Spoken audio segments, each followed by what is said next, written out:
Hi there, RC Girl here. Today I'm back with a video about the DX5 Rugged surface transmitter. There's been a lot of hype about this. Today I'm going to give you guys a first look, dive into some of the features, and show you guys some of the things that I really like about it. And I know I've hinted at this in a couple previous videos. I'm going to be running this in my Proline Racing Pro-MT 4x4 Monster Truck. I also got an axial SCX-10-2 kit that I have to build. This thing is meant to be taken out on the trails. It's going to be great for monster trucks. It's going to be great for RC crawling, taking out in the elements. Let's take it away.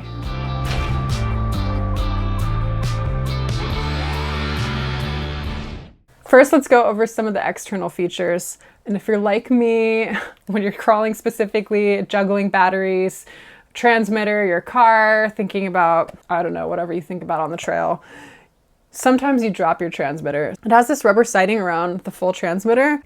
It's grippy, and it's also going to handle minor drops and spills. It's called the DX5 Rugged for a reason, so it's going to be water resistant. I wouldn't be throwing it in a swimming pool or submerging it underwater for long periods, but it's going to handle some light rain or if you like drop it in a river or something.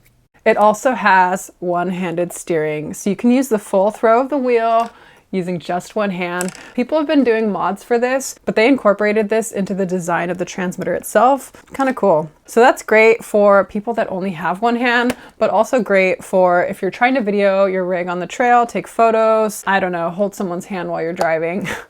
It has this rubber treaded turn wheel too. I think all the previous Spektrum models come with the foam wheel, so this has a really nice grippy rubber and it looks like a scale tire. And then in the back here, it has some space for some tool storage. I already have a wrench in here. It's kind of slotted in to fit this wrench perfectly. So if you need to take your tires off on the trail or anything, doing some tinkering, you can store some stuff back here. This is a 5-channel transmitter, so you're gonna have your steering and throttle, and then you're gonna have 3 extra channels to use for anything you want. So either a light kit, you can set a program to a specific channel, a winch. It does have these features here where you have your trim, A, B, C, D, E, F, and G. I'll dive into the programming a little bit. Some of these are trim settings and some of them you can set as a push button or a click button. Lots of different potential there. It has this chassis brace here too, so you can remove this and it has the ability to fit on GoPro mounts. You can 3D print stuff. I actually have a 3D printer on the way. I'm super stoked. You can print a mount for a flashlight. Lots of different options there for you. It has the ability to hook on nerd lanyards, as I call them, either here or down here, so you can wear it around your neck with pride. And then lastly, for our external features, instead of a click button, it has this scroll wheel, this scroll touch wheel. Sometimes it's not as sensitive as I'd like it to be. I think you can change the sensitivities. It does do this little vibrate, so when you scroll down, it lets you know that you're scrolling down because it vibrates a tad, or you can set it to a sound like a click. It takes 4 AA batteries. Unfortunately, it doesn't have a rechargeable lithium battery, but I'm using Eneloops or Amazon rechargeable batteries. So you can save the environment by getting your own rechargeable batteries. It also has the ability to store up to 20 models. I think I currently have 2 or 3 programmed in. So let's dive in. I'll show you guys what the screen looks like and we can scroll through some of the settings. I currently have a receiver in my Pro-MT, so I'll show you guys what my settings are with my Pro-MT 4x4 Monster Truck. Still have to build my axial kit. Power on the transmitter by pressing the side button here. I've actually yet to take off the protective film. Ooh, exciting. This is the home screen. It shows you your trim settings here. I think if you go, there we go. It gives you a monitor. So if you do your throttle, it'll show you what your settings are. So I currently have it set to 59%, it looks like, for my throttle. And then your steering, I have the steering set to the Pro-MT to 70%. And then these are the 3 extra auxiliary channels. One thing I did want to mention is that when you're messing with the settings, you want to make sure that your tires are off your car, especially if you have something like a Pro-MT Monster Truck, which is berserker. You can accidentally set your limits to 100% or accidentally reverse them, and so it might throttle up your car to 100%. So just be careful. I already had a little disaster where I hurt my thumb where my car powered up and got a little crazy when I was messing with some of the settings. To get to your settings screen, you press the OK button. So you can go to your main screen, you can select a different model. I have Pro-MT. I did end up hooking up my TRX4 because I wanted to see if I could set the extra servos. For me to program the TRX4, it's going to take some tinkering because I have the high speed, low speed transmission. And then I also have the locking and unlocking diffs. So each of those servos is going to have to be set. And I don't quite know the limits yet. So I did try it out. I also hooked it into my TRX4's speaker system and I can turn up the volume. That was kind of cool. And then set a new model. So you can change the model name. I changed mine to Pro-MT. You can set the travel of your steering. So as I mentioned, I set my steering to 70%. So say one of my niece or nephews wanted to use the Pro-MT Monster Truck on 4S, you're not gonna wanna give it to them at 100% throttle. So I can set it to like 20%. And this is the screen to do that. You can also set your sub trim. And I believe that's setting where the neutral point is. I'm still learning, but that's kind of my understanding of it. You can reverse your servos.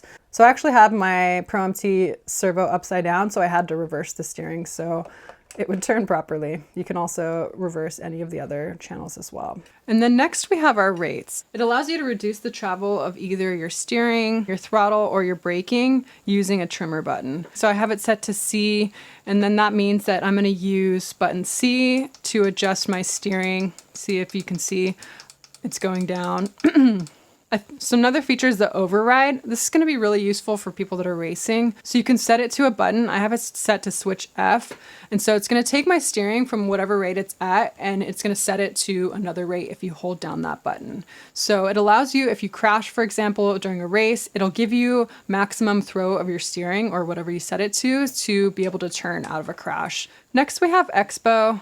Expo is used a lot in airplanes. I haven't had much experience using it in RC cars or trucks or crawling or whatever. So that's going to set the sensitivity around neutral. So if you want it to be more sensitive around the neutral point or less sensitive, I think less sensitive is great for beginners because they like to do a lot of throw and it's going to not be as sensitive around the neutral point. You can also set that to an on-the-fly function as well. Next, timer. Probably not as important for RC cars.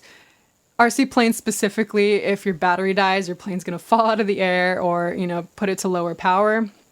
But in cars, it's not as important to have a timer. I think this could be important for someone that parallel charges multiple batteries at a time, and you have to have them at the same percentage level so you can charge them all together and then run all your batteries down to the same percentage. You can set it to a switch, so if you want to press G, the bind button, we can go in the bind channel. That's to bind to your receiver. Mixing's gonna be good for people that are running dual steering servos. So if you have two servos set to your steering, those are probably like something like the X-Max or whatever, you can do some mixing. But otherwise, I'm not gonna do too much mixing here. I thought I was gonna play around with mixing and set it to a kid mix, but there's actually, it said in the manual that there are different drive modes, but there actually aren't different drive modes. So you can't set multiple settings to a switch like you can with some of the other transmitters. Say I wanted to set my steering limits to 70% and my throttle to 20% and set that to a switch. Unfortunately, there aren't drive modes with this. It did say that in the original manual, but I don't think that it's actually functional. It doesn't have the different drive modes, unfortunately. Next, we have AVC. I'm still learning about AVC, active vehicle control. I guess what I would relate it to is similar to their AS3X stabilization that they have for their RC planes. This is similar. It's going to control those fine movements. If you get kicked off course, it's going to self-correct the car a little bit. I don't have a ton of experience with that, to be honest, so I'm not going to dive into too much detail, but it does have the ability to set AVC on that. Next, we have trim setup. The trim is how much it's going to travel with each click of the trim settings. This is going to allow you to have more movement with each click of the trim. Next, we have speed, and that allows you to slow or increase the response time of any individual channel. I know this is useful for, say, in airplanes and you set your flap speed and you don't want your flaps to go really fast, so you can set it to be a lot slower, and you can adjust the speed for any of the channels. With your aux assign, you can set a switch or a trimmer as an input on the aux channel.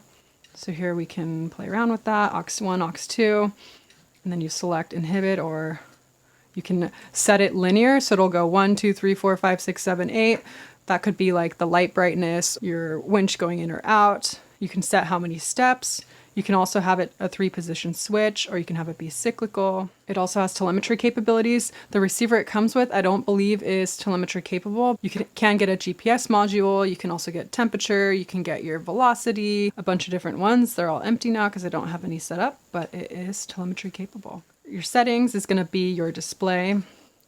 So I named it RC Girl. You can set your contrast. It'll also beep if after 10 minutes of inactivity. And then our sounds, you can set the sound of your roller, or you can inhibit it. You can have the timer sounds, your trim sounds, and the key click. You could also set the sensitivity of the touch. I might have to actually play with that. Utilities. This unpairs with your transmitter, so you want to make sure that you're not hooked into your transmitter, your car's not powered on when you go into the settings. And it allows you to select a different model, or create a new model, delete it, copy a model, reset, sort your model. So if you have model 20, you want it to be model number 1, you can do that as well. So that's pretty much it. So that's a quick look at the DX5 Rugged. I hope you guys found that useful if you're looking into this transmitter. There's not a ton of videos on it yet. I know Spektrum always does videos about how to program X, Y, or Z. So I'm keeping an eye out for those. I do also want to get another transmitter for my Axial SCX102 build. Coming soon. I'm going to make sure to do a video on this real soon. But overall, I'm really impressed with this transmitter. I'm excited to try it out in the field. One thing, it's not super intuitive to do some of the programming, so I am going to have to spend more time with it.